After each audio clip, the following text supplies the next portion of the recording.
देखिए, मैं आपके साथ संजय जी शुरुआत इसलिए कर रही हूँ कि वो हुआ क्या पश्चिम बंगाल में। वो फालता से कहाँ भाग गए जहांगीर जी? वो तो कह रहे थे मैं पुष्पा हूँ, झुकेगा नहीं, और उसके बाद वो चल दिए, कह रहे हैं अब नहीं लड़ना है चुनाव। शुभेंदु अधिकारी की तारीफ कर रहे हैं। बड़ी बात ये नहीं उन्होंने चुनाव छोड़ दिया, वो शुभेंदु अधिकारी की तारीफ कर रहे हैं। ये क्या हो गया?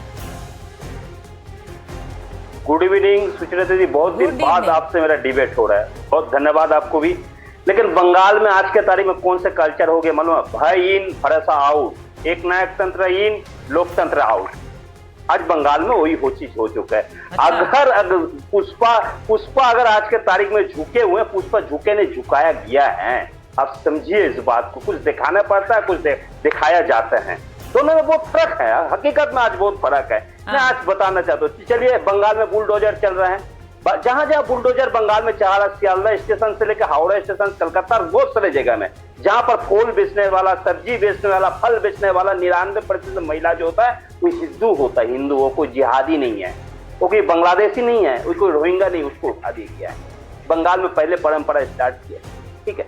रह गया बात, आप कुछ आज बोलने चाहते थे, ये बोल रहे हैं शुभेंदु को। आज क्या करेंगे? शुभेंदु को तारीफ नहीं करेंगे तो शुभेंदु को रखने देंगे? अमित शाह, शुभेंदु, हेमंत बिस्वा शर्मा, योगी आदित्यनाथ जो मॉडल चला रहे हैं आज मालूम है कल भी कलकत्ता में ये बंगाल में रह पाएंगे कि नहीं? नहीं, आप तो विपक्ष पर सवाल उठा रहे हैं। फिर अगर आप ये कह रहे हैं कि हर कोई किसी को तारीफ करनी पड़ेगी, ममता दीदी तारीफ कर रही हैं क्या? अभिषेक बनर्जी तारीफ कर रहे हैं क्या?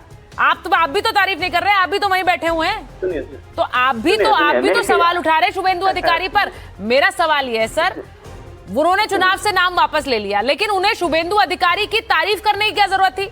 उन्होंने कहा कि बहुत अच्छा पैकेज दे रहे हैं फाल्ता के लिए अच्छा काम कर रहे हैं, इसलिए मैं वापस ले रहा हूं नाम। क्या जरूरत थी? हम तो पहले ही आपको बोल रहे, भय इन भरोसा आउट, एक नायक तंत्र इन लोकतंत्र आउट। हम तो पहले ही आपको बोल चुके हैं। आज डर से मारी तो बोल रहे हैं। आज अगर नहीं बोलेंगे तो कल बंगाल में जहांगीर खान को रुकना बहुत मुश्किल बात हो जाएंगे। मैं हकीकत आज आपको बता रहा हूँ।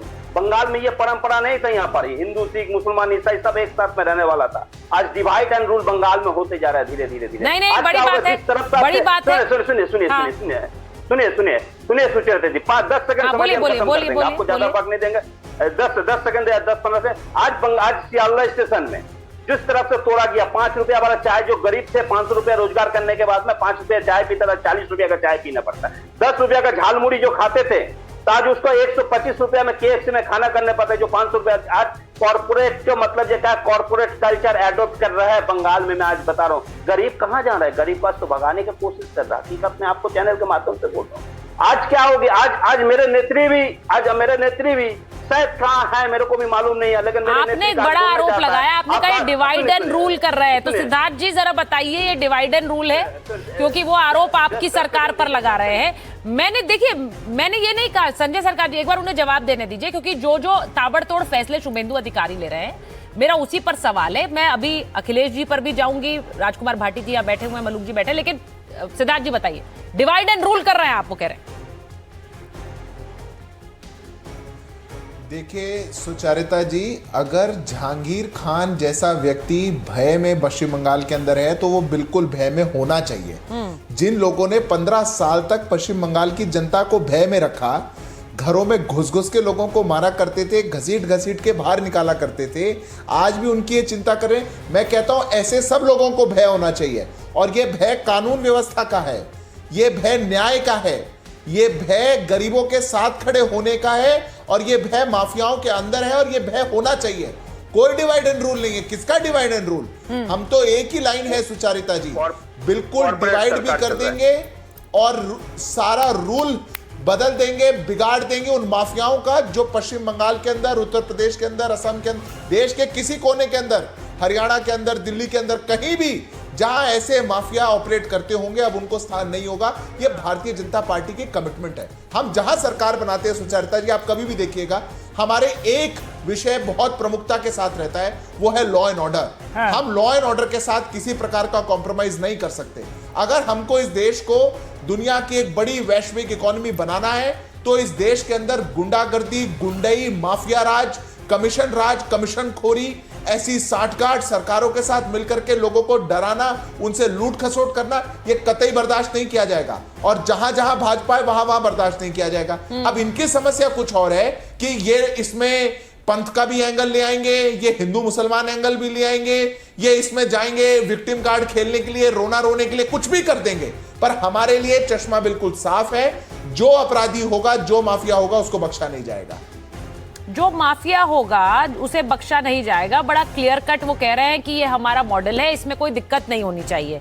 अब मैं जरा तहसीन जी से पूछ लेती हूँ। तहसीन जी, कोई दिक्कत लग रही है आपको इस मॉडल में? देखिए हो क्या रहा है, आप देखिए वहां पर एक हिमंता बिस्व शर्मा का एक मॉडल चल रहा है, वहां एक शुभेंदु अधिकारी जिस तरह से काम कर रहे हैं, जिस तरह से काम हो रहा है योगी आदित्यनाथ का यूपी में, क्या इस मॉडल जो उन्होंने एक तरह से दे दिया है कि प्रशासनिक कार्रवाई होगी, त्वरित होगी, तुरंत होगी, विपक्ष सवाल उठाता है लेकिन जनता उन्हीं को वोट करती है? थैंक यू सो मच, मुझे आपके साथ शो में शिरकत करने का मौका मिला, इसलिए मैं आपका शुक्रगुजार हूँ। मॉडल भारत का होना चाहिए। मैं सिद्धार्थ भाई से, आप हैरान हो गए, मैं बिल्कुल सिद्धार्थ भाई से इत्तेफाक रखता हूँ कि जितने भी छिछोरे हैं उनको बिल्कुल सरकार के प्रशासन की लाठी उन पर चलनी चाहिए। मैं बिल्कुल आपसे इत्तेफाक रखता हूँ। और मैं कोई जहांगीर खान को एंडोर्स नहीं करता हूँ। अगर जहांगीर को, अगर वो भाग गया है, जो भी किया वो उसका व्यक्तिगत राय, टीएमसी और वो देख ले और भाजपा देख ले। लेकिन मेरा आपसे सवाल है, आपके माध्यम से मैं सिद्धार्थ भाई को पूछता हूँ। और एक छिछोरा है वेस्ट बंगाल के अंदर, शाहजहां हुमायूं कबीर, वो बाबरी मस्जिद बनाना चाहता था वेस्ट बंगाल में, रविंद्रनाथ टैगोर जी की भूमि पर वो बाबरी मस्जिद बनाना चाहता था। चलो हम तो मानते कि टीएमसी तुष्टिकरण कर रही थी, आपने उसको कहा सीआरपीएफ की सिक्योरिटी दी, और अब तो वर्तमान में आपकी सरकारें, कीजिए ना उसको अरेस्ट, कीजिए ना बंद उस मस्जिद का नाम बाबरी मस्जिद क्यों रखे? वो मस्जिद बनाना इस मुल्क में अलाउड है, लेकिन बाबरी मस्जिद कोई कैसे बना सकता? कीजिए उसको बंद। आप इसलिए उसको बंद नहीं करेंगे, उसको गिरफ्तार नहीं करेंगे क्योंकि आपके एजेंडा को पोलराइजेशन के वो सूट करता है, उसने आपकी मदद की है। आपका टारगेटिंग भी सिलेक्टिव है। जिन जिलों में जहां पर भी दंगे होते, बहुत सारे ऐसे लोग हैं जो मौलाना जो दंगे भड़काते, वो कभी गिरफ्तार क्यों नहीं होते? मैं आपसे पूछ रहा हूं, क्योंकि वो मौलाना आपके एजेंडा को चलाते। आप उन मौलानाओं को एनकरेज करते कि वो विभाजन की बातें करें, क्यों आप उनको अरेस्ट नहीं करते? आप जिस तरह की राजनीति कर रहे हो, आप सिर्फ विभाजन चाहते हो क्योंकि विभाजन में भाजपा जीतती है। वरना मुझे आप बता दीजिए मैम, भारत में और हुमायूं कबीर बाबरी मस्जिद बनाने की हिम्मत करे वेस्ट बंगाल की धरती पर, और वर्तमान सरकार कुछ नहीं करे, ये कैसे मुमकिन है? तो ममता सरकार ने क्या करा उनके खिलाफ? तहसीन जी, आप तो ये बात बोल रहे हैं, ममता सरकार, ममता बनर्जी पश्चिम बंगाल से चली गई, हुमायूं कबीर तो अपनी सीट जीत गए, तो आप बोल रहे हैं लोगों ने तो किसका साथ दिया, बताइए मुझे। आप ममता बनर्जी को पश्चिम बंगाल में वो बाहर हो गई। जो लोग सवाल उठाते हैं, मेरा सवाल बस यही है, आप भले ही शुभेंदु अधिकारी या योगी आदित्यनाथ के मॉडल को विभाजनकारी कह रहे हैं, लेकिन जनता उन्हें ही वोट कर रही है। एक सेकंड, मैं आपसे बिल्कुल इत्तेफाक रखता हूं, लेकिन वो विभाजनकारी मॉडल कब लागू हो सकता है? जब दूसरी साइड पर कोई विभाजन करे। हुमायूं कबीर जैसे छिछोरे लोग कर रहे थे। मैं तो कह रहा हूं ममता बनर्जी उसकी मदद कर रही थी, इसलिए मैम हार गई। वर्तमान में अब सरकार में क्या, अगर आप विभाजन नहीं करना चाहते, आप हुमायूं कबीर को अरेस्ट कीजिए। ममता जी हार गई, उनकी सरकार खत्म हो गई, मैं आपसे एग्री करता हूं। अच्छा, मैं तो कह रहा हूं तुष्टिकरण मुझे एक चीज तो बता दीजिए, मुझे एक चीज बता दीजिए तहसीन, क्योंकि मैं आपसे बात कर रही हूँ, पूछना जरूरी है, राहुल गांधी हनुमान मंदिर कैसे पहुंच गए? राहुल जी से बड़ा देशभक्त और सच्चा हिंदू मैंने नहीं देखा है। और क्या ये हिंदुओं ने कहा? मैं आपसे पूछता हूँ मैम, क्या आदरणीय मोदी जी प्रधानमंत्री बने उसके पहले आप मंदिर नहीं जाती थी, आप पूजा नहीं करते थे? क्या हनुमान चालीसा? अरे एक मिनट, और बहुत अच्छा लगा आपको देखकर ऑन एयर, और ऐसे और युवा प्रवक्ता वीएचपी क्या नहीं चाहिए। लेकिन मुझे बताइए, और आप भी बताइए, क्या आप आज के पहले हम लोग हनुमान चालीसा नहीं पढ़ते थे? ये भाजपा आने के बाद, मोदी जी आने के बाद ही हम पढ़ने लगे। ये कौन सी बात है? बचपन से हम नहीं, पर मैं इसलिए बोल रही हूँ तहसीन जी, जगह उन्हें पहन दिए, अब हिंदू अधिकार उनको वो दिखा रहा है कि शक्ति से हम लड़ेंगे, क्लेम करना है। तो मुझे लगता है कि जिस तरह की पॉलिसी कांग्रेस के समाजवादी पार्टी की रही है, वो पॉलिसी कभी हिंदुत्व की नहीं हो सकती। अच्छी बात है, अच्छी बात है। कलावा शक्ति का प्रदान करता है जिससे राहुल गांधी को लड़ना होता है। क्या भाई आप बात कर रहे हो? ये मैं महाकाल, ये बगलामुखी, ये क्या मैं आदरणीय मोदी जी की वजह से पहना हूं? क्या बात करें, सारा क्रेडिट मैं काउंटर करना चाहता हूं। ये कौन सी बात हुई? ये मोदी जी ने क्या किया? मैं तो बचपन से जाते आया हूँ, मैं तो मुसलमान पैदा हुआ, मैं तो मस्जिद में भी जाता, मंदिर में भी जाता हूँ। अब उसका क्रेडिट मैं मोदी जी को दूं?